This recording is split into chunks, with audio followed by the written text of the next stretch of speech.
जो महाराज अंग अत्यंत धर्मात्मा राजा थे, बड़े ही सुंदर राजा थे, बड़े ही भली भांति प्रजा का पालन करते थे, देख रेख करते थे, प्रजा को कोई भी समस्या नहीं आने देते थे। और इनका एक पुत्र था जिसका नाम था वेन। महाराज जितने अच्छे थे, देखिए क्या नाम है, इस संतोष बाबू की तरफ से, संतोष प्रजापति जी की तरफ से 101 रुपया भागवत जी के चरणों में अर्पित हुआ। जय श्री राधे, जय श्री कृष्ण, बोलिए बाल कृष्ण लाल की जय हो। महाराज ये जो वेन था ना, ये बड़ा ही दुष्ट था। अंग महाराज के बात को नहीं मानता था। अंग महाराज लाख समझावे, लेकिन इनके ठीक विपरीत जाता था। ये कहते थे पूर्व, ये जाता था पश्चिम। महाराज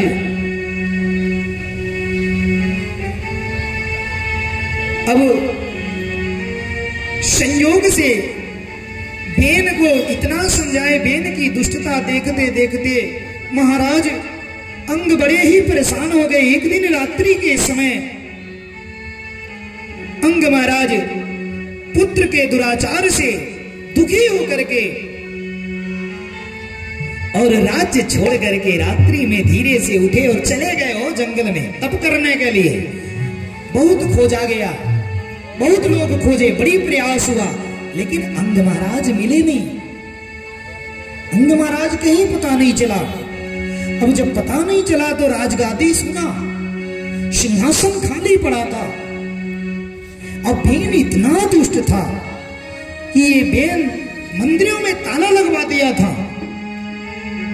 इसने कह दिया कि कोई पूजा पाठ नहीं होना किसी मंदिर में, किसी भी प्रकार का धर्म कार्य नहीं होगा। सारे साधु सन्यासी दुखी रहते थे बेन से। महाराज बार बार समझाने का प्रयास संत लोग किए, लेकिन बेन समझा नहीं, उसके ऊपर कोई असर नहीं पड़ा। ऋषियों ने सोचा समझाया जाए, समझाने बुझाने से शायद समझ जाए तो अच्छा ही होगा, क्योंकि बिना राजा के राज्य सुना है जिस प्रकार अनाथ हो जाता है राज्य हो, जिस राज्य में राजा ना हो वह राज्य अनाथ हो जाता है। राजा प्रजा का पिता होता है, प्रजा का पालन करता होता है। ऋषियों ने, ऐ महाराज, जिस राज्य में राजा नहीं होता उस राज्य को चलाने के लिए संत आगे आते हैं। बोलिए कृष्ण भगवान की जय। महाराज संतों का कर्म होता है कि राज्य में किसी भी प्रकार की कोई समस्या हो तो उसका निराकरण करने के लिए संत भी जिम्मेदार हैं। संतों ने मिलजुल करके जाकर के समझाए हो, थोड़ा बहुत भी बात नहीं समझा, लेकिन फिर भी संतों ने इसे राजा बना दिया। संतों ने मिलजुल करके इसे राजगादी पर बैठा दिया। राजगादी पे बैठने के बाद माई बाप ये और उपद्रव करने लगा, और अत्याचार इसका बढ़ गया। जब अत्याचार का पराकाष्ठा हो गया, महाराज ऋषि लोग कहे एक बार पुनः इसको समझा दिया जाए। सभी ऋषि जाकर के एक बार झुंड में समूह में पहुंचे और वेन को समझाने लगे। जैसे वेन को समझाए, वेन ने महाराज ऐसा अनुचित वाणी बोला कि ऋषियों को क्रोध आ गया। और जब क्रोध आई, सारे ऋषि एक ही बार हुंकार भरे, तेज से हुंकार भरे, वेन मर गया। ऋषियों के हुंकार से वेन की मृत्यु हो गई। और जब वेन की मृत्यु हो गई तो ऋषियों ने सर्वप्रथम वेन के उरु का मंथन किया। जब उरु का मंथन किया तो इसके उरु से पाप निकला, निषाद की उत्पत्ति हुई। निषाद बिरादरी की, जो निषाद बिरादरी जंगलों में पाए जाते थे, इनके वंश जंगलों में रहते थे, निषाद की उत्पत्ति हुई। फिर संयोग से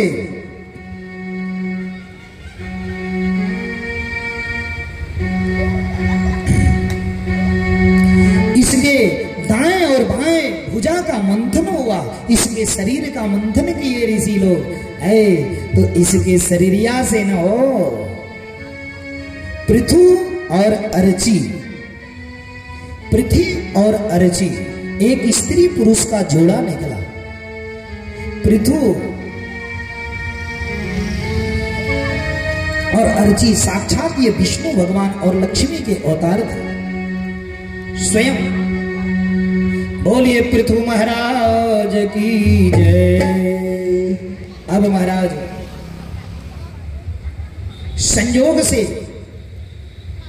अब महाराज पृथु जो थे ना, पृथु महाराज राज्य का पालन करने लगे। ये सारी पृथ्वी, पृथ्वी का नाम पहले अजनाब खंड था।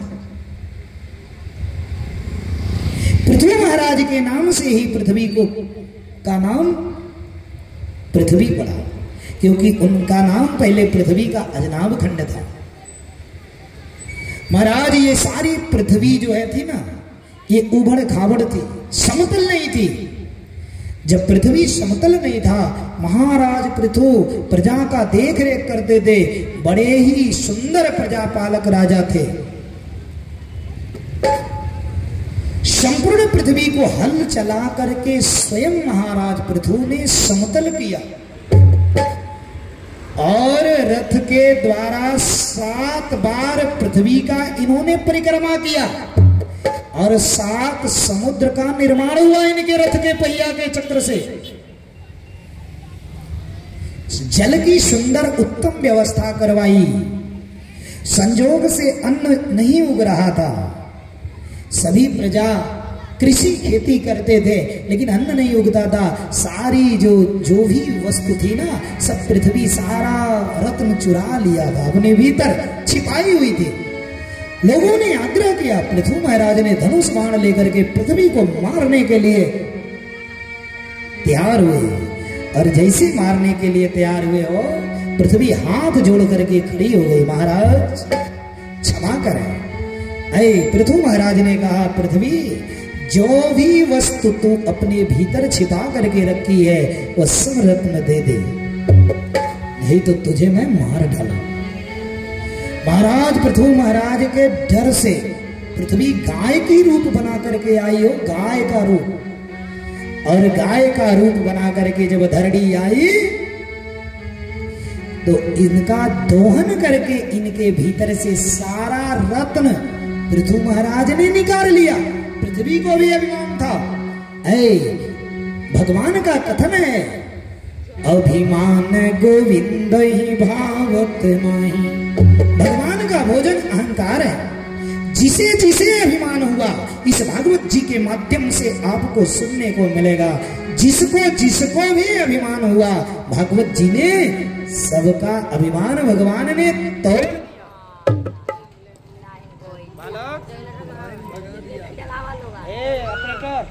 देहिया से सीताराम जी भज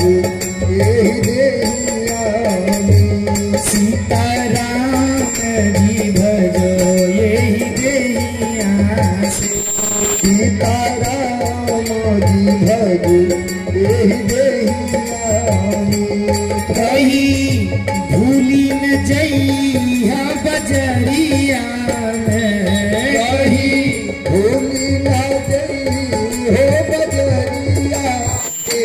सीताराम जी भजो यही देहिया में सीताराम जी भजो यही देहिया सीताराम जी भजो यही देहिया से राम जी भजो यही देहिया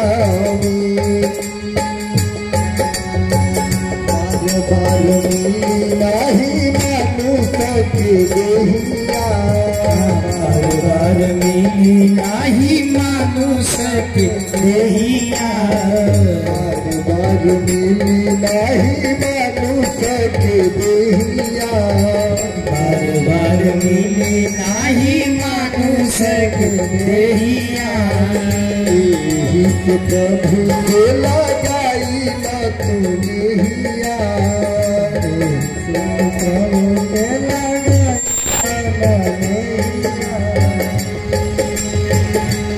हो सीताराम जी भज एहि देहिया में। सीताराम जी भजो एहि देहिया में।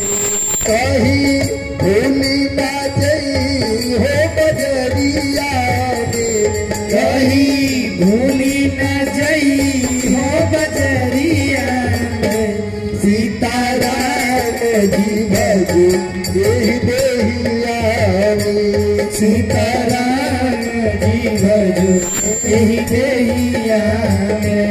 सीताराम जी भज एहि देहिया में। सीताराम जी भजो एहि देहिया में। बोलिए कृष्ण भगवान की जय, साचे दरबार की जय हो। राजा परीक्षित ने हाथ जोड़ करके कहा, गुरुदेव महाराज मनु के दूसरे पुत्र प्रियव्रत जी की कथा श्रवण कराएं। दूसरे पुत्र की कथा श्रवण कराएं जो प्रियव्रत महाराज थे। ऐ शुकदेव जी ने कहा, राजन ध्यान से सुनो।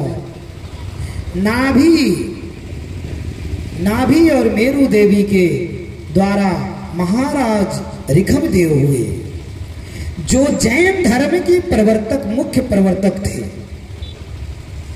अब नाभि महाराज ऋखम देव को ब्राह्मणों के हाथ सौंप करके मेरु देवी के साथ बद्रिका आश्रम चले गए। अब ऋखम देव गुरुकुल का शिक्षा ग्रहण करने के बाद इंद्र की कन्या जयंती से अपना विवाह किया और उस जयंती से भरत आदि 100 पुत्र हुए। अब ऋखमदेव 100 यज्ञ यज्ञ करने के बाद और तप करने के लिए चले गए। ऋखमदेव के जो ज्येष्ठ पुत्र थे भरत जी संजोग से भली भांति राज्य किए और राज्य करने के बाद वृद्धावस्था जब आई हो, भरत जी राजपाट छोड़ करके गंडकी नदी के किनारे चक्राकृति युक्त पथरीली गंडकी नदी के किनारे जाकर के हो कुटिया बनाया और पुलह आश्रम उस पुलह आश्रम में भरत जी रहने लगे और भरत जी भगवान का भजन करने लगे। एक पल भी भरत जी भगवान के भक्ति से अपने आप को विमुख नहीं करते थे। हो संयोग से महाराज एक दिन की बात है, भरत जी बैठ करके कुटिया पर पूजा कर रहे थे, ध्यान लगाए थे भगवान का। संयोग से उसी समय जंगल में एक गर्भावती हिरनी आशावादी जीव है। हिरनी को आशावादी जीव कहा गया है। हिरनी कुटिया देखी, प्यास से बेचैन थी हिरनी, लेकिन उस कुटिया को देख करके हिरनी व्याकुल हो करके सोची, इसके मन में आस जग गया कि कुटिया है तो जरूर कोई महात्मा रहता होगा। ये सोच करके निडर हो करके हिरनी आ करके कुटिया के समीप उस गंडकी में जल पीना आरंभ की। हो जल पी रही थी, पेट में इसके गर्भ था। आशावादी हिरनी थी महाराज। आशा बहुत बड़ी चीज होती है। हर किसी को किसी ना किसी से आशा होता है महाराज, लेकिन आशा को कभी निराशा नहीं किया जाता है। कहा गया ना हो, किसी कवि ने कहा है कि बारयने को जो कांटा चुभे ओके सुई पीरों के निकाल ले जाला। मान लीजिए अगर अंगुरी में कांटा गड़ी जाए तो उंगली में कांटा गड़ जाए तो उंगली को काट के फेंक दिया जाता है ना, है? क्या किया जाता बताइए? उसे सुई से निकाला जाता है, और फिर कांटा गड़ जाए तो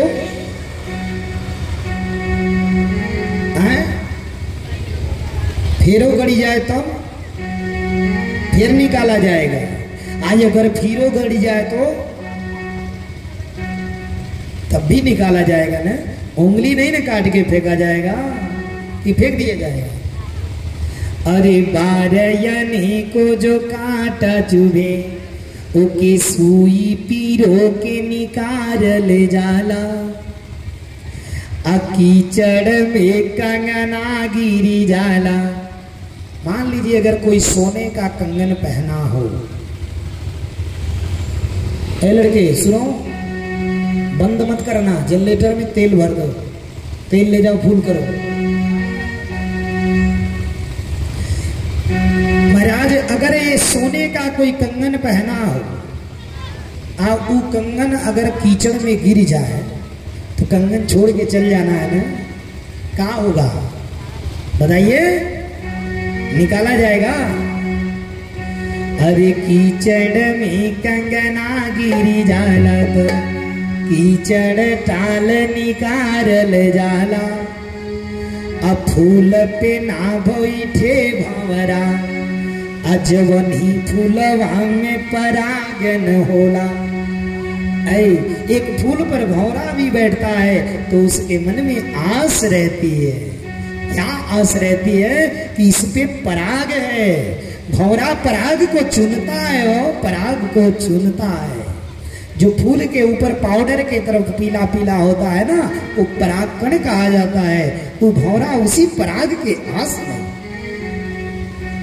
उस फूल पे बैठता है। अगर उस पे पराग ना हो क्या बैठेगा वो? कि फूल पे ना बैठे भंवरा, अजवनी फूलवा में परागन होला। आयासा पे जियत बासगरी जग, ओहे आशा के नाक मारल जाए।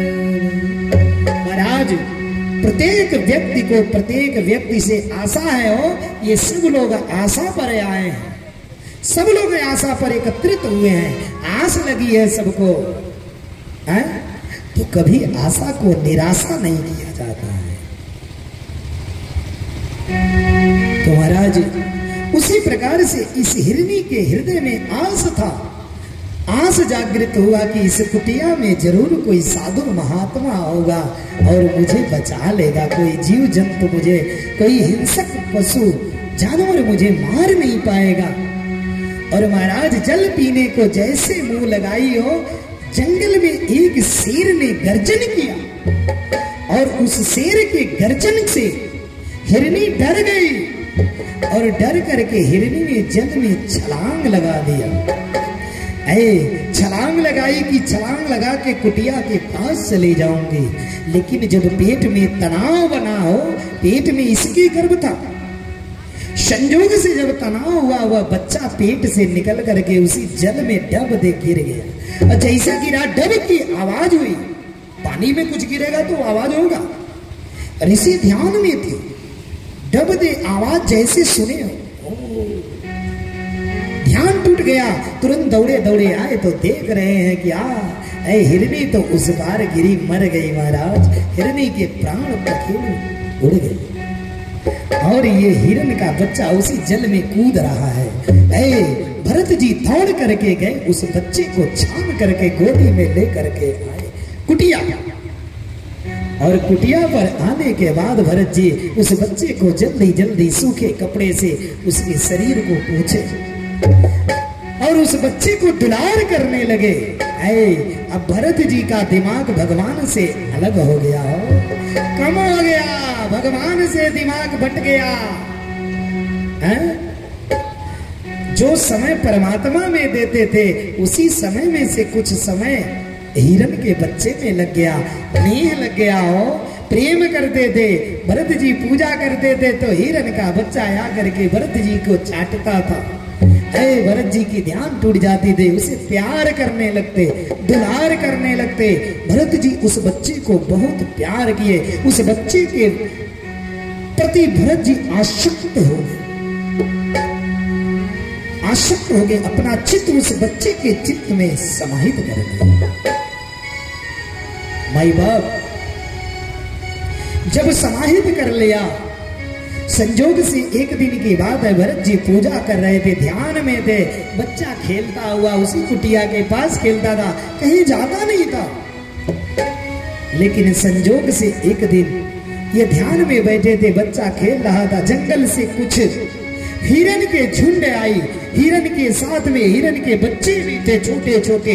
सभी आए, देखे मनुष्य के पास ये हिरन का बच्चा, यानी हमारे प्रजाति का, ये क्या कर रहा है? कुछ हिरन के बच्चे आए हैं, तू यहाँ क्या कर रहा है इस मनुष्य के बीच में? हो ये मानो किसी की नहीं है, मनुष्य स्वार्थी है। समय आने पर ये मनुष्य तुझे मार डालेंगे, तुझे भक्षण कर जाएंगे, अपने जीव की स्वाद के लिए तेरी हत्या कर देंगे। कभी तुम्हारे रहने का ये जगह नहीं है, हम लोगों का जगह जंगल में है। चलो हम लोग जंगल में घूमते हैं, हरी हरी घासें चरते हैं, पहाड़ों पे खेलते हैं, अरे झरने में जल पीते, बहुत सुंदर लगता है, भाग चलो भाग चलो। है हिरन के बच्चों ने हिरन को पढ़ा डाला, और जैसे पढ़ा डाला माई बाप, वह हिरन का बच्चा उसी हिरन के समूह झुंड में चला गया। जब चला गया, भरत जी का ध्यान टूटा। भरत जी कुटिया के इधर उधर लगे खोजने, अरे हिरन कहाँ गया कहाँ गया? अब लगे खोजने, हाय हिरन है, हिरन हिरन हिरन हिरन, पूरी जंगल में खोज डाले भरत जी, हिरन का बच्चा नहीं मिला। अरे नहीं मिला तो उसके प्रेम में, उसके याद में भरत जी अन्न जल त्याग दिए, और यहाँ तक अन्न जल त्याग करके भरत जी कुटिया में सोए हुए थे, बीमार पड़ गए हो। धीरे धीरे हाय हिरन हाय हिरन हाय हिरन करते हुए इन्हें हुक लग गया, सदमा लग गया, और धीरे धीरे हिरन के वियोग में भरत जी ने अपने प्राण त्याग दिए। और जैसे प्राण त्यागे माई बाप, संजोग से इनका अगला जन्म हिरन का हो गया। जिसका चित्त मरते समय मनुष्य लगाता है ना, वही चित्त मरते जन्म पाता है। जैसे मान लीजिए कोई मरता है, बीमार पड़ जाता है, तो लोग कहते हैं इनके मुंह से, ए राम राम कहिए, राम राम कहिए, सीताराम कहिए, लेकिन राम मुख से आता नहीं है मरते समय।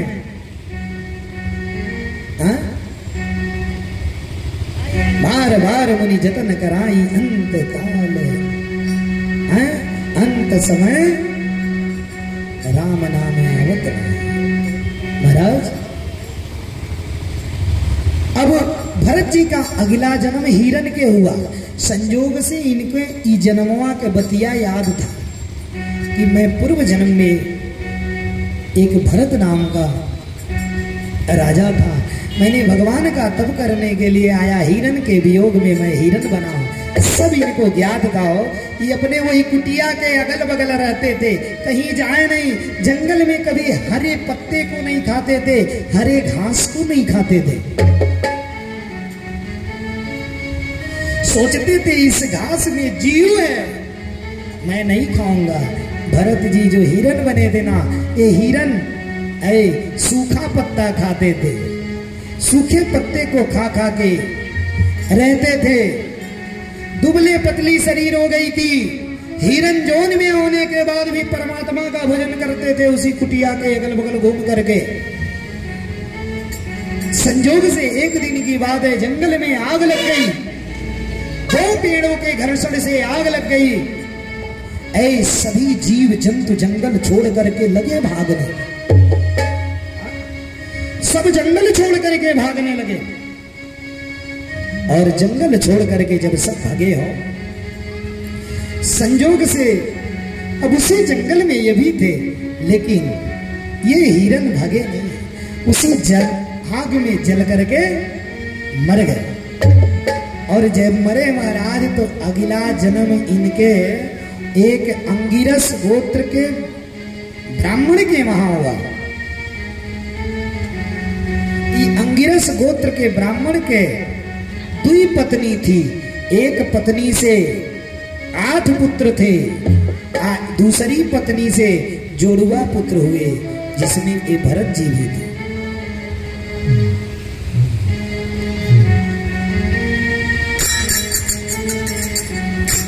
भरत जी दूसरे पत्नी के पुत्र थे। हो संजोग से ये अंगिरस गोत्र के जो इनके पिताजी थे बहुत बड़े विद्वान थे,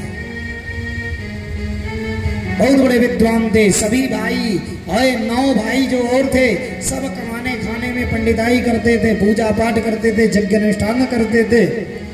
इनके पिताजी भरत जी को संजोग से इनके एहू जन्मों में दोनों जन्मों के बतिया याद था। भगवान के भजन ही करते थे।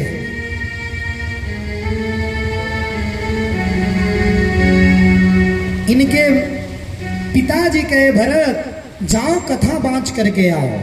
भरत जी सोचे यदि कथा बाँच देंगे पिताजी कहेंगे कल ब्याह करा के आओ भरत। अगर ब्याह कराने चले गए तो परसों कहेंगे रामायण करवाओ, तो फिर मैं भगवान के भजन नहीं कर पाऊंगा। 2 जन्म मेरा व्यर्थ हो गया, इहो जन्मवा खराब हो जाएगा।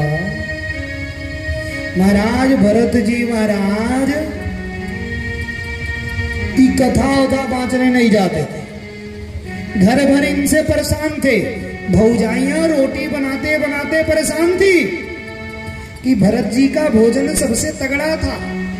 आए 2 जन्म की भक्ति चमक रही थी। हो शरीरिया दिव्य चमकता था, शरीर से खुशबू आती थी।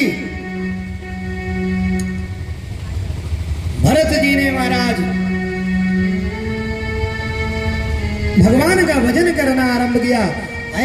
एक दिन भौजाइयों ने कहा ऐसा है स्वामी, रात्रि का समय था, अपने अपने पति से भौजाइयों ने कहा कि ऐसा है भरत बैठे हैं किसी काम के न काज के, केवल खाने से मतलब रख रहे हैं। तो जंगल के किनारे जो खेत है ना, वो खेत को जंगली पशु खा जाते हैं, अन्न बहुत कम मिलता है। ऐसा करते हैं ना, काहे ने भरत जी को वही ड्यूटी लगा दिया जाए जंगल वाली खेत रखा में, हैं? जंगल वाला खेत भरत जी रखा में। अब माई बाप अब भरत जी को जंगल का खेत रखाने के लिए भाइयों ने लगा दिया। भरत जी खुश हो गए, ये तो हम चाह रहे थे कम से कम एकांत में भगवान के भजन करना तो बनेगा। हो हैं? भरत जी पहुंच गए जंगल में और जा करके हो जंगल का खेत देखने के लिए खेत के किनारे मेड़ पर बैठ गए। अब मेड़े पे बैठ के भरत जी भजन गाने लगे। हैं? जैसे भरत जी गए हो माई बाप, सारे जंगल के पशु चिड़िया सब आकर के उसी खेत में लगे खाने खूब पा रहे हैं। आप भरत जी जब देख रहे हैं सारी चिड़िया गाय गो पक्षी सब खा रहे हैं, तो भरत जी भजन सुनाना चालू कर दिए।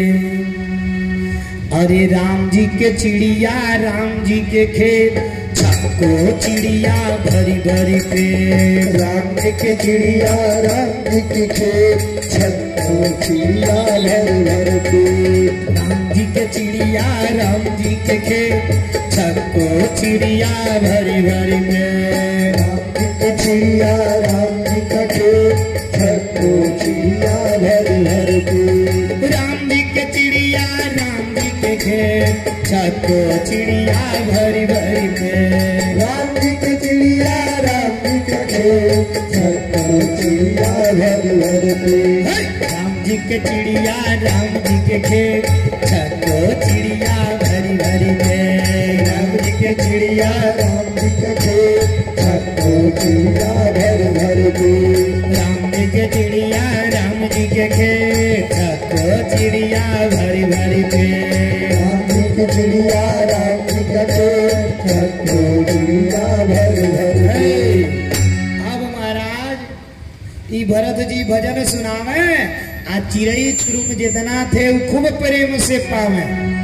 वो सब कहे इतना बढ़िया रखवार कहाँ मिलेगा। हो जो भजन सुना सुना के खिला रहा है, हा? इतना बढ़िया मिलने वाला नहीं है। बोलिए कृष्ण भगवान की जय। दिन भर खेत रखा मैं चली आवे, फिर दूसरे दिन पहुंचे मेड़े पे बैठ जाओ, आ सारा चिड़िया पक्षी भजन चालू करें, सब आके नाच नाच के चिड़िया खाती थी। चिड़िया नाच नाच के खाएं, ऐसा रखवार नहीं मिलेगा हो।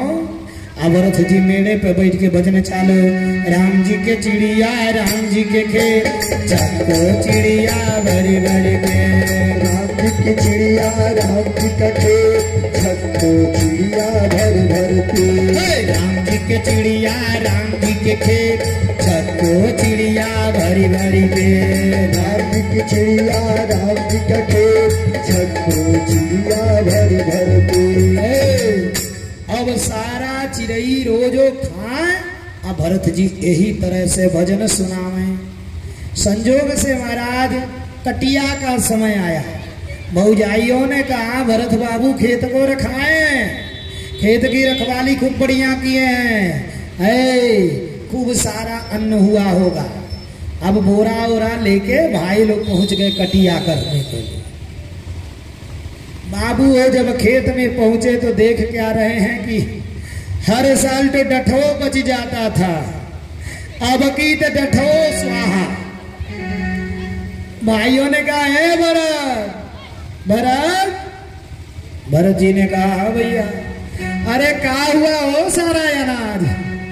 कहे भैया राम जी के खेत, चिड़िया राम जी के खेत आ खा गई चिड़िया भरी भरी पे, मैं क्या करूं? अरे बाबू बाबा, भाई सब कहे भरत अब तू किसी लायक नहीं हो। घर पकड़ के ले आए, पिताजी से सब बात बतलाए। पिताजी ने कहा अरे तू जड़ है जड़, जड़ माने मूर्ख, आ नाम था इनका भरत, आ नाम यही पड़ गया जड़ भरत, यानी मूर्ख भरत। आ घरवा वाले लात मारी के भरत जी को निकाल दिए। बोलिए कृष्ण भगवान की। घर वाले निकाल दिए।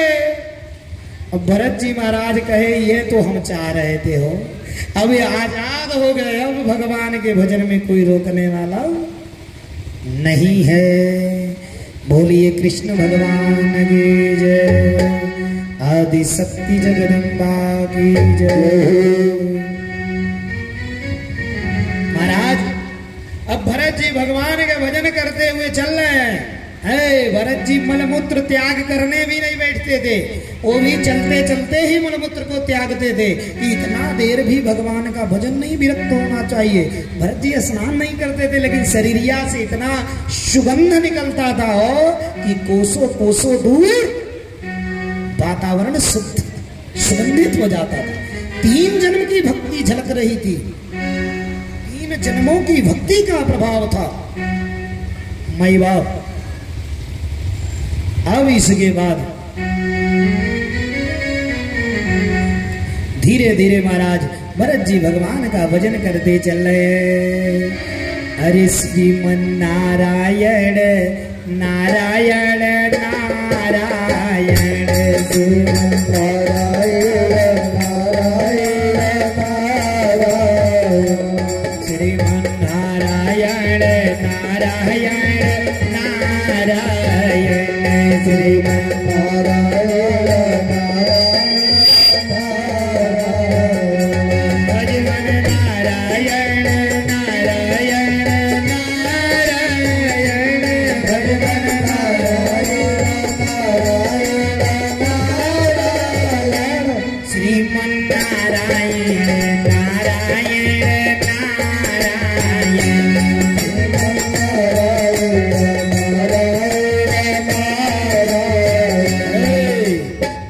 जी भजन करते हुए चल रहे हैं। आज ऐसे भजन करते हुए महाराज ये भरत जी के ही ऊपर, बोलिए कृष्ण भगवान की जय। महाराज संजोग से देखिए एक व्यक्ति थे, कथा से हट करके थोड़ा सा मैं सुना रहा हूं। एक व्यक्ति थे, वो 4 भाई थे। 4 भाई थे, संजोग से चारों भाई में ये सबसे हट्ठा कट्ठा तगड़ा था। और भोजन बाबू हो जितना तीनों भाई खाते थे उतना ही अकेले खाते थे। एक महान आत्मा थे, हैं? भक्त थे, भक्तमाल की कथा है। महाराज की 3 जनी के संते महारथी जी अकेले खाते थे, आ काम 1 पैसा के था। बाबू हो भौजाई जब जो बना करके खिलाएंगी, आज बैठ के तह बैठाएगा तो बाबू हो घर भर रिसियबे करेगा। आई अगर माई बाप ना नाराज हो लेकिन भौजाई तो जो पक्का नाराज होंगी। जब गर्मी में रोटियां पकानी पड़ेंगी, वो भी उसको कि जिससे कोई स्वार्थ नहीं है, बोलिए कृष्ण भगवान की जय। बाबू हो संजोग से अभी महाशय वो घर वालों ने तंग होकर के निकाल दिया। आई मोटा तगड़ा शरीर था, ई घूमते घूमते पहुंच गए कहाँ, एगो मंदिर के पास। अब जब मंदिर के पास पहुंचे तो बहुत बड़ा मंदिर था। देखे मंदिर के बाहर एक ठो महंत जी के चेला बड़ा सा कुर्सी लगाए के बैठा हुआ है, पूरा 1.5 कुंटल का शरीर था। ई पहुंचे कहे महाराज प्रणाम। महाराज इस स्वस्थता का क्या राज है? इन्होंने पूछा कि स्वस्थता का क्या राज है? वो कहे, इशारा किए मैंने भीतर जाके देखिए अंदर। आज जब बाबू हो महाशय अंदर गए तो देख रहे हैं क्या है, मोटा मोटा टिक्कर पकाया जा रहा है और देसी घी लगी हुई है, उसी में बोर बोर करके निकाला जा रहा है और बैठ करके सभी महात्मा लोग पा रहे हैं। ये देखे अब इनका मन ललचिया गया। कहे बाबू हो इतना बढ़िया व्यवस्था तो घर पर भी नहीं था, यहाँ अगर हम रह जाते तो फिर मेरी व्यवस्था तो फिट हो जाती। फिर बाहर आए गेट पर जो जिससे पूछ के गए थे, कहे महाराज यहाँ रहने के लिए करना क्या होगा, मने यहाँ प्रवेश कैसे होगा? उस महाशय ने कहा महंत के जो शिष्य थे, ऐसा है महंत जी से माला लेवे के पड़ेगा, माला कंठी लेना पड़ेगा। बाबू हो ई बेचारे गए महंत जी को प्रणाम किए, कहे प्रभु हम ही रहना चाहते, कंठी लेना चाहे। महंत जी कंठी पहनाई के चेला बना दिए। एक दिन ही भोजन किए, कोई ध्यान नहीं दिया। दूसरा दिन किए तो धीरे धीरे जो भंडरिया बनाता था यो समझ गया। रोज इतने रोटी बनता था, आटी जाता था, यही कहाँ पोजीशन हो गया। बाबू हो इनका प्रचार हो गया कि मैंने 56 रोटी वाले प्रचार हो गया। चलिए भाई महंत जी से गया भंडारी, कहा महाराज इतना खुराक इनका है, कौन बना बना कर खिलाएगा? अरे कहे छोड़ो यार, मंदिर है, मंदिर में राम की कुटिया है, क्या कमी है? ठाकुर जी की कुटिया है, सब भरा है, खिलाओ। बाबू हो अभी तो रह गए, खूब दोहरा रोटी मिल रहा है घी में। ये महाशय फिट है। संजोग से महीना गया एकादशी। एकादशी में मंदिर में भोजन नहीं बनता था, सभी साधु महात्मा व्रत रहते थे। आई कहे महाराज जी हमसे व्रत रहा नहीं जाएगा, हम व्रत नहीं रह पाएंगे। महंत जी ने कहा कोठारी इसको जो है 2 आदमी का भोजन अन्न दे दो, जाके बागीचा में बना लेना, बना करके ठाकुर जी के भोग लगा देना। ये 2 जनी के खुराक लिए आप पहुंच गए बगीचा में। अब बगीचा में भोजन पकाए, अब पका करके भगवान के हाथ में जल लेके भगवान को बुलाने लगे, ठाकुर जी के भोग लगावे के। ये बेचारा क्या जाने कैसे भोग लगेगा। हथवा में जल लिया, जल लेकर के लगा बोलाने, हरे प्रभु राम आइए, घन श्याम आइए, मेरे भोजन का भोग लगा जाइए। प्रभु राम आइए, सिया राम आइए, मेरे भोजन का भोग लगा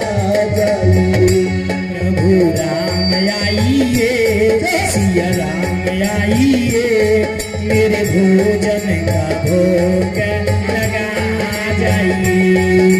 राम आइए, प्रभु राम आइए, मेरे भोजन का भोग लगा जाइए। अभी बेचारा जैसे हाथे में जल लेके भगवान के बुलाया, ऐसे धनुष बाण लेके राम जी आगे खड़े हो गए। अब बाबू हो जब राम जी खड़े हो गए, दुइये जनी के खुराक बना था, अब वो करिए भर गया था, अब वही में से आधा राम जी खा लिए, अब बचा आधा बेचारा खाया, मुंह लटका के मंदिर में गया। महंत जी पूछे काहे हो, काहे मुंह उदास किया? अरे प्रभु कहाँ बताए, आप ऐसा लसरा लगा दिए, ठाकुर जी के भोग लगा दीजिए। आके ठाकुर जी पा लिए, हमारे आधे पेट हुआ।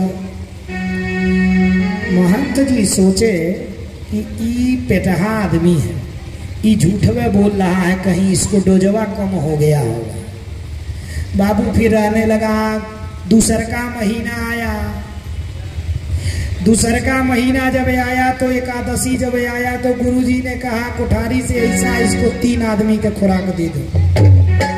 कोठरिया कहता था महाराज ही करता के, अरे यार इसका पेट बड़ा है, दे दो। बाबू लेके गया, 3 आदमी के भोजन पकाया, अब पका करके हाथे में जल लिया। प्रभु राम आइए, सीता राम आइए, मेरे भोजन का भोग लगा जाइए।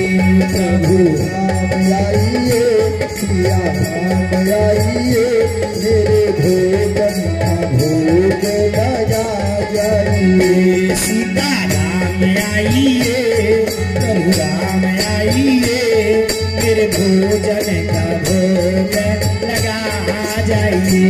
प्रभु राम आइए, सिया राम आइए, मेरे भोजन का भोग लगा जाइए। अब जैसे ही जल लेके बुलाना चालू किया, बस राम जी आ रहे थे, सीता जी मिल गई। अरे प्रभु कहाँ जा रहे हैं? राम जी ने कहा एगो चेला हमारा है हो, भोग लगा के बुला रहा है। तो सीता मैया ने कहा मैं भी चलूंगी। बाबू हो, अब राम जी तो आए संगमा सीता जी को भी लेकर चले आए। आज अब सीता जी को लेकर आए, अभी बेचारा देखा अब हिंते अकेले आता था, अब अपने मौगियों को लेके आए। अब इन तो अकेले आए थे, अब की तो अपने औरतियों को ले आए। बाबू हो बैठा करके भोजन करवाया, फिर थोड़े पाया, लुलुआते हुए खाया, बेचारा पेट गया मुंह लटका के। गुरुजी ने कहा क्या हुआ? अरे गुरुजी क्या बताएं, अरे अपने ते अपने अपने मौगियों को लेकर आ गए। गुरुजी सोचे ही पेटहा आदमी झूठवे बोल रहा है। बीता महाराज 3रा महीना आया, एकादशी। अब गुरुजी ने कहा एक 4 से 5 आदमी का खुराक दे दिया। 5 आदमी के खुराक मिल गया। अब बाबू होई ले गया बगीचा में, भोजन पकाया, पका करके हाथे में जल लिया। प्रभु राम आइए, सीता राम आइए, मेरे भोजन भोग लगा जाइए। प्रभु राम आइए, सीता राम आइए, मेरे भोजन का भोग लगा जाइए। प्रभु राम आइए, सीता राम आइए, मेरे भोजन का भोग लगा जाइए। प्रभु राम आइए, सिया राम आइए, मेरे भोजन का भोग लगा जाइए। अब राम जी या सीता जी आ रहे थे, मिल गए लक्ष्मण जी। ए भैया कहाँ दोनों जनी जा रहे हैं हो? अरे राम जी ने कहा अरे लखन, मेरा एक भक्त भोजन बना करके मेरा भोग लगा रहा है, बुला रहा है। लक्ष्मण जी कहे हम चलेंगे। लक्ष्मण जी ने कहा हम भी चलेंगे। बाबू वो 4 आदमी के खुराक बनाया था, राम लक्ष्मण सीता 3 जने आके खड़े हो गए। आज जब खड़े हो गए तो अभी बेचारा मनवा हीन कर लिया, कहा ये वहीं तो मेहरुए लेकर आए, आई अब की तो अपने भैया के लेके चले आए हैं। ये बड़ा रोग लगा दिए गुरुजी हो। तीनों जनी के भोजन कराया, फिर थोड़े पाया, फिर खाया पिया, मुंह लटका के गया। गुरुजी ने कहा क्या हुआ है?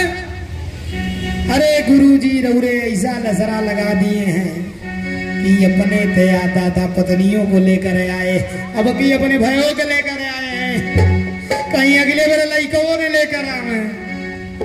बोलिए कृष्ण भगवान की जय।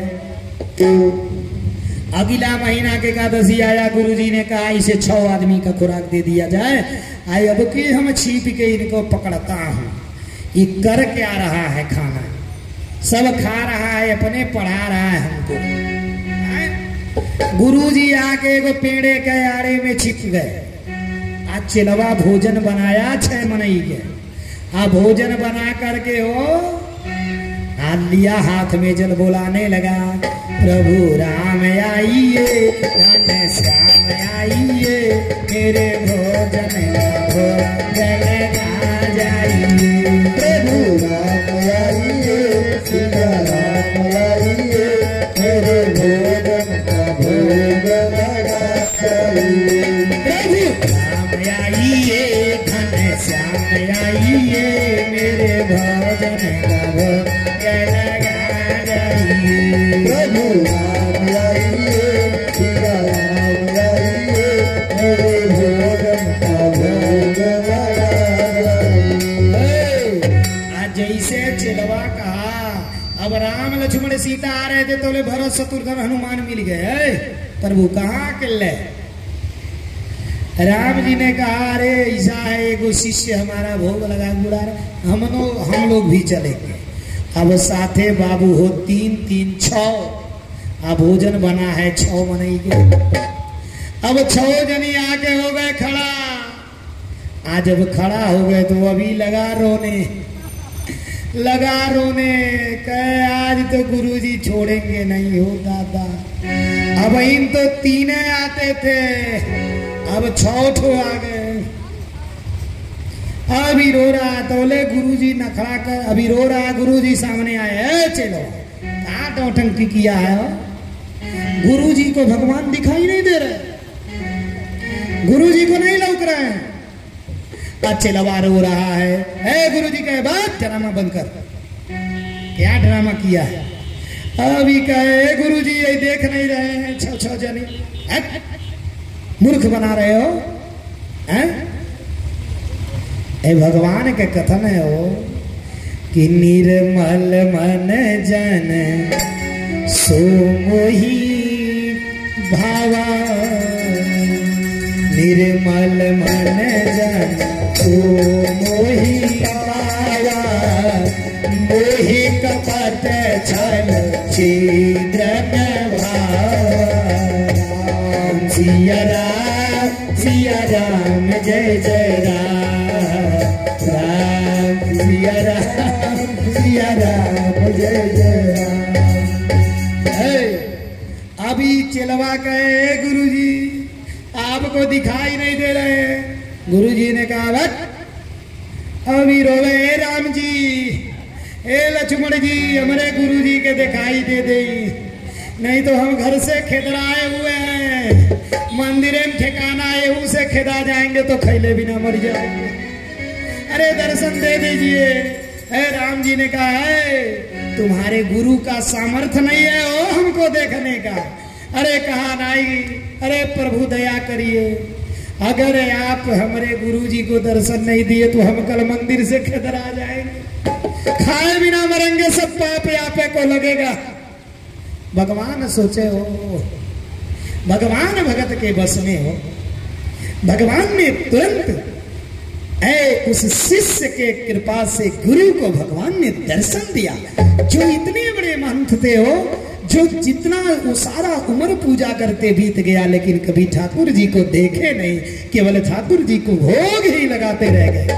लेकिन जिसका हृदय साफ था, जिसका हृदय कोमल था, बस 4 दिन का शिष्य गुरु गुरु रह गए, चेला शक्कर हो गया। उसने चेला के प्रताप से, चेला के कृपा से गुरु को भी भगवान की प्राप्ति हो गई। गुरु जी ने कहा धन्य हो चेला, धन्य हो। आज तक मैंने इतना भक्ति किया लेकिन परमात्मा को देखा नहीं, आज तेरे वजह से मैंने परमात्मा को पा लिया। बोलिए कृष्ण भगवान की जय। महाराज इसीलिए भगवान हमेशा मूर्ख को प्राप्त होते हैं, मूढ़ व्यक्ति को प्राप्त होते हैं। बुद्धिमान कभी भगवान को नहीं पाया है, कभी भी बुद्धिमान भगवान को नहीं पाया हो। महाराज उसी प्रकार से जड़ भरत जी महाराज अब भजन करते हुए चल रहे हैं। इधर जंगल में डाकुओं का सरदार था, एक डाकुओं का झुंड था। वो डाकुओं का जो सरदार था ना, वो नर बलि मन्नत मांगा था। भद्रकाली की मंदिर उसने जंगल में बनवाई थी। उस भद्रकाली को इसने नर बलि माना था कि नर का बलि दूंगा मैया को। संयोग से महाराज कोई नर मिला नहीं जिसका वो बलि दे सके। सारा पूजा की तैयारी हो गई। पूजा की तैयारी होने के बाद अब वो डाकुओं को आदेश किया, जाओ जिस जंगल में खोज करके कोई एक मनुष्य लेकर के आओ और उस मनुष्य की बलि दी जाए, भद्रकाली प्रसन्न होगी। महाराज आज्ञा पा करके डाकू जब निकले हो जंगल में घूमते घूमते तो देख क्या रहे हैं, इधर से भजन करते हट्ठा कट्ठा मोटा गोरा चिट्टा। जड़ भरत जी आ रहे हैं, डाकुओं ने पकड़ लिया। भरत जी कुछ नहीं बोल रहे हैं, पकड़ करके लेकर के आ रहे हैं। बड़ा बढ़िया बलि मिला है। इस बलि को पाके तो भद्रकाली प्रसन्न हो जाएगी। डाकू सब लेकर के डाकुओं के सरदार के पास आए हो। जब सरदार के पास आए, माई बाप उस समय जड़ भरत जी को नहलाया गया। जड़ भरत जी को नए वस्त्र पीतांबरी पहनाया गया, गले में माल पहनाया गया, तिलक लगाया गया हो। जिस प्रकार से बलि के बकरे को पहले टीक दिया जाता है, उसी तरह से भरत जी को सजाया गया।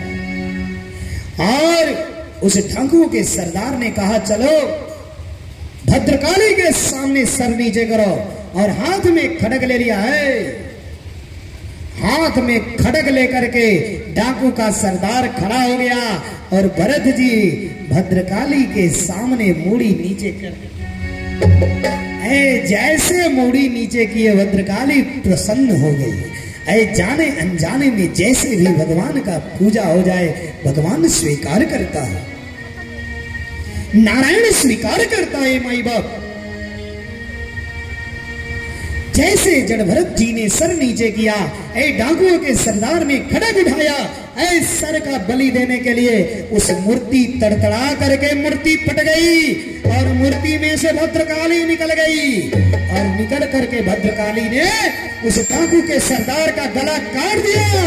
जय काली जय काली जय काली माँ, जय काली जय काली जय काली माँ, जय काली जय काली जय काली माँ, जय काली जय काली जय काली माँ, जय काली भद्र काली जय काली माँ, जय काली भद्र काली जय काली माँ, जय काली भद्र काली जय काली माँ, जय काली भद्र काली जय काली माँ। यही वो नाम है, यही वो नाम है, सच्चा ध्यान है, भगत पे कृपा करती शेरा वाली माँ। जय काली जय काली जय काली माँ, जय काली जय काली जय काली माँ, जय काली जय काली जय काली माँ, जय काली शेरा वाली जय काली माँ। जय काली खावे वाली जय काली माँ, जय काली भद्र काली जय काली माँ, जय काली जय काली जय काली माँ, जय काली कलकत्ते वाली जय काली माँ, जय काली जय काली जय काली माँ। बोलो जय काली जय काली जय काली माँ, जय काली जय काली जय काली माँ, जय काली जय काली जय काली माँ। मूर्ति में से भद्रकाली निकली और खड्ग के सरदार का गला काट दिया। डाकू के सरदार का सर मां ने काट करके बलि स्वीकार कर लिया। बलि देना है तो अपनी बलि दो, किसी दूसरे का बलि दे करके, किसी दूसरे के पुत्र का बलि दे करके अपने पुत्र की दीर्घायु चाहते हो? मनुष्य अपने जीव के स्वाद के लिए बलि देता है, बलि देता है। कोई देवी देवता बलि भक्षण नहीं करते। लेकिन मनुष्य आजकल इतने शौकी हो गए हो जीव के स्वाद के लिए, पिकअप में, इस धूप तपती धूप में पिकअप में भरी करके हो, जिस समय छन छन छुआने पर पूरा गर्मी से इतना गर्म हो जा रहा है लोहा का टीना, पिकअप में बैठ करके हंडे लाद ले रहे हैं लोग, अनबोलता जीव को लेकर के उस पे रख ले रहे हो, जीव के स्वाद के लिए लेके दिन भर तरकुलहा निकल रहे हैं। क्या तरकुलहा मैया बलि खाती है क्या? बलि ग्रहण करती है क्या? अपने जीव के स्वाद के लिए मनुष्य उस अनबोलता जीव को उसकी मां से छुड़ा करके ले जा करके बलि करके अपने पुत्र की दीर्घायु चाहता है। भद्रकाली ने काट करके उस डाकू के सरदार को बलि स्वीकार कर लिया और जड़ भरत को अमृत का वरदान दिया। जड़ भरत जी मां के चरणों में गिर गए और वहां से जड़ भरत जी निकल लिए भगवान का भजन करते हुए। श्रीमन नारायण नारायण नारायण श्रीमन नारायण नारायण नारायण श्रीमन नारायण नारायण नारायण श्रीमन नारायण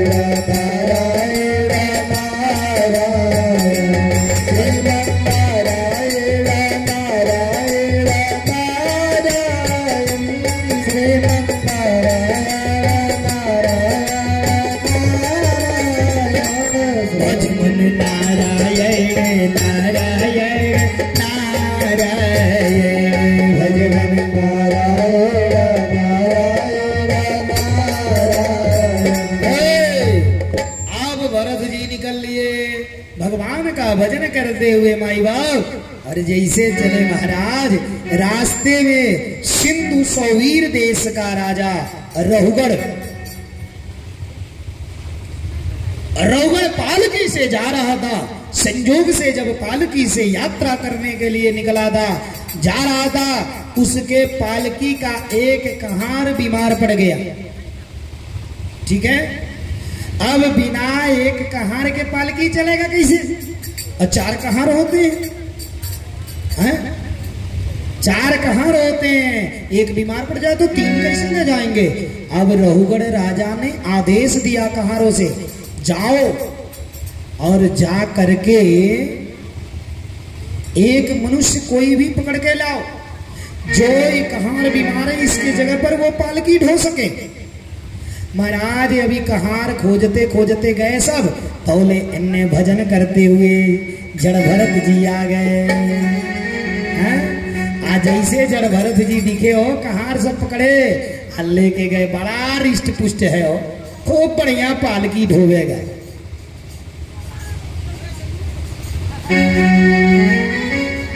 लेके पहुंच गए और रहुगढ़ राजा पालकी में बैठा था, पालकी उठा लिए सब। आज भरत जी को, जड़ भरत जी को पालकी ढोने के लिए लगा दिया गया। पालकी लेके अभी जब चलते थे ना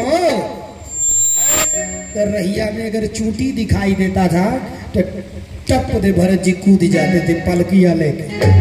आज अभी टप दे कूदे तो रहुगढ़ राजा के कपड़ा में घाव लगता था। वो कहे कैसे पालकी चला रहे हो? कहार सब कहते थे, मालिक ये जो नया वाला कहार हम लोग लाए ना हो, ये पालकी उलकी चलाया नहीं है, यही है। फिर थोड़े दूर चले, कोनो जीव जंतु लौके, बस भरत जी टप दे कूद जाए, पैर से कचरा है ना। महाराज इस प्रकार से जब कई बार बीत गया, रावगढ़ को चोट लगा। रावगढ़ में कहा, नए कुम्हार, मैं तुमको जो है ना फांसी लगा दूंगा, बता दे रहा हूं। तुम्हारा वध कर दूंगा। इस तरह से पालकी चला रहे हो, मुझे चोट आ रही है। ऐ भरत जी ने बोल दिया, जन भरत जी ने बाहर से, राजन ऐ जिसे तू जीवन दे नहीं सकता, उसका जीवन लेने का अधिकार तुझे किसने दिया हो? है? अरे गेहूं को पीस कर आटा बना दिया जाता, लेकिन आटा को पीस करके क्या बनाया जाएगा? उसका स्वरूप आटा ही होगा, कितना भी पीसा जाए। है? महाराज रावगढ़ सोच बड़ा हो, ये इतनी ऊंची बात कोई साधारण मनुष्य नहीं कर सकता। ये जरूर कोई ना कोई दिव्य पुरुष है। तुरंत कहा पालकी रोको, नीचे उतारा। पालकी रोक दिया गया। पालकी से रावगढ़ निकल करके चरणों में गिर गया। जड़ भरत जी के हो चरणों में गिर करके बोल पड़ा, आप कौन हैं? कृपया करके मुझे बतलाइए। ऐ महाराज जड़ भरत जी ने सारी बातें बतलाई और रावगढ़ चरणों में गिर करके माफी मांग लिया हो। रावगढ़ को भरत जी ने उपदेश दिया। रावगढ़ को ज्ञात हो गया। रावगढ़ अपना राज्य छोड़ करके है सीधे धाम में चला गया तपस्या करने। ज्ञान अर्जित हो गया, महल नहीं गया, निकल गया। बोलिए कृष्ण भगवान की जय। और जड़ भरत जी इस प्रकार से भगवान का भजन कर दे वैकुंठ चले गए। बोलिए कृष्ण भगवान की जय, साचे दरबार की जय। अरे कहे तू ना भजलो, कहे तू ना भजलो, श्री सीता गौरी राम के, इतने बता दो ई देहिया के काम के, इतने बता दो ई देहिया के काम के। काहे तू ना भजना, काहे तू ना भजना, श्री सीता गौरी राम के, इतने बता दो ई देहिया के काम के, इतने बता दो ई देहिया के काम के। ओम राम भजन में भैली सेवरी दीवानी, सेवरी के हथवा में है निशानी। राम भजन में भैली सेवरी दीवानी, सेवरी के हथवा में है निशानी। सेवरी बैर खिला के खिला के, सेवरी बैर खिला के खिला के, सेवरी बैर खिला के खिला के, बत में कैली राम के, इतने बता दो देहिया के काम के, इतने बता दो देहिया के काम के।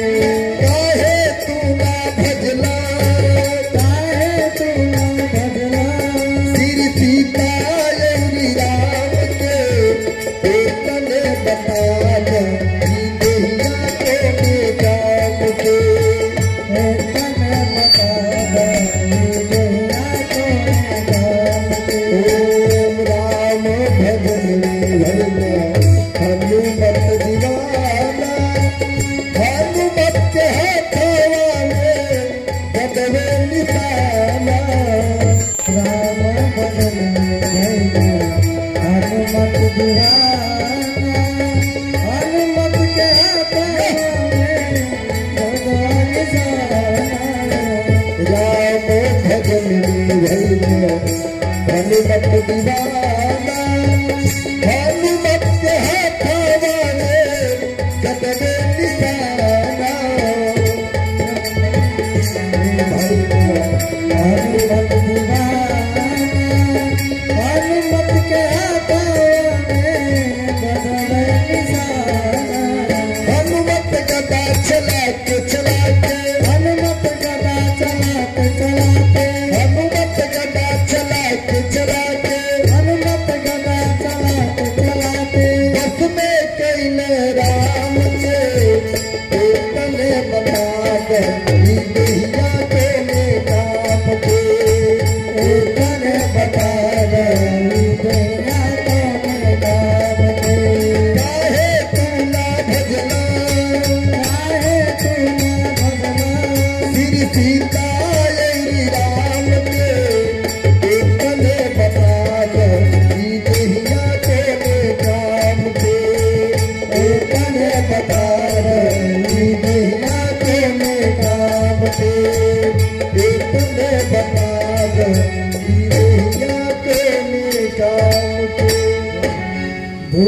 कृष्ण लाल की जय हो।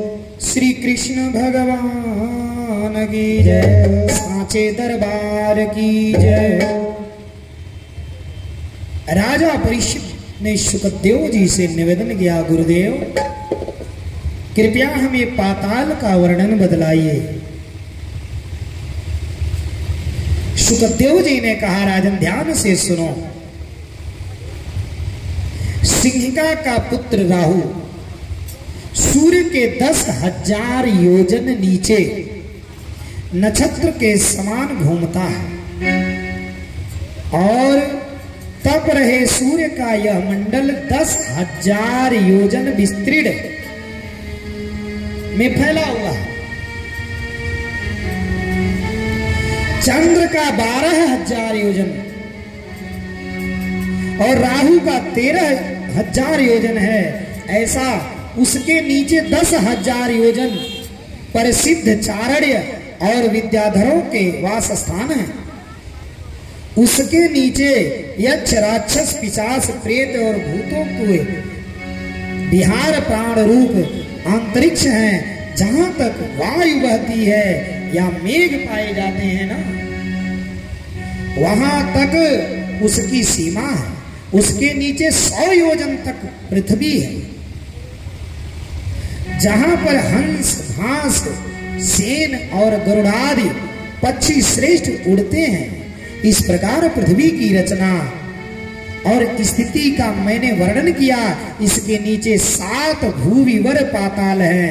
वे प्रत्येक 10,000 योजन की दूरी पर उतने ही लंबाई चौड़े और हैं। अतल वितल सुतल तलातल महातल रसातल और पाताल, ये उनके नाम हैं। इस प्रकार से पाताल के बारे में शुकदेव जी ने राजा परीक्षित को समझाया। अब इसके बाद राजा परीक्षित जी को शुकदेव जी ने कहा, राजन विभिन्न नरकों का वर्णन मैं तुम्हें सुना रहा हूं।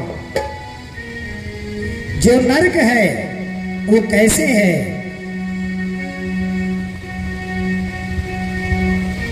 त्रैलोक के अंतराल में ही दक्षिण दिशा में भूमि के नीचे के भाग में गर्म जल के ऊपर में नरक है।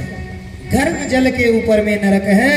उसी दिशा में अग्रस्वादी पितृगण अपने वंशजों का भला चाहते हुए एकाग्रचित से भगवान का ध्यान करते रहते हैं।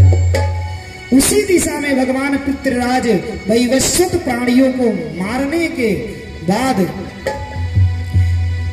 जब उनके दूत अपने देश में लाते हैं, कृतनिश्य कर्म के अनुसार भगवान के शासन के उल्लंघन का करने के हुए अनेक गण के साथ उन्हें दंड देते हुए नरक की यातनाओं को भोगाते हुए वह यम के दूत खींच करके मनुष्य को जंजीर में बांध करके उनके कानों में जंजीर के कांटे लगा करके खींचते हुए लेकर के जाते हैं।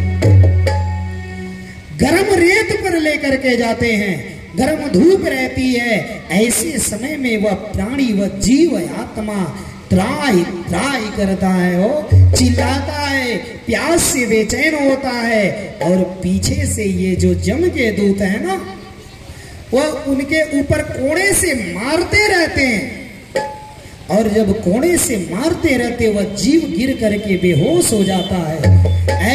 फिर जल मार करके जब होश होता है तो फिर उन्हें मारते हुए खींचते हुए जम के दूत ले जाते हैं। कर्म के द्वारा फल भोगते हुए ले करके जाते हैं। वो ऐसे नदी में ले जाते हैं जिस नदी में पीप मवाज इत्यादि मलमूत्र कृमि बड़े बड़े काटने वाले कृमि रहते हैं। उसी नदी में घसीटते हुए लेकर के जाते हैं।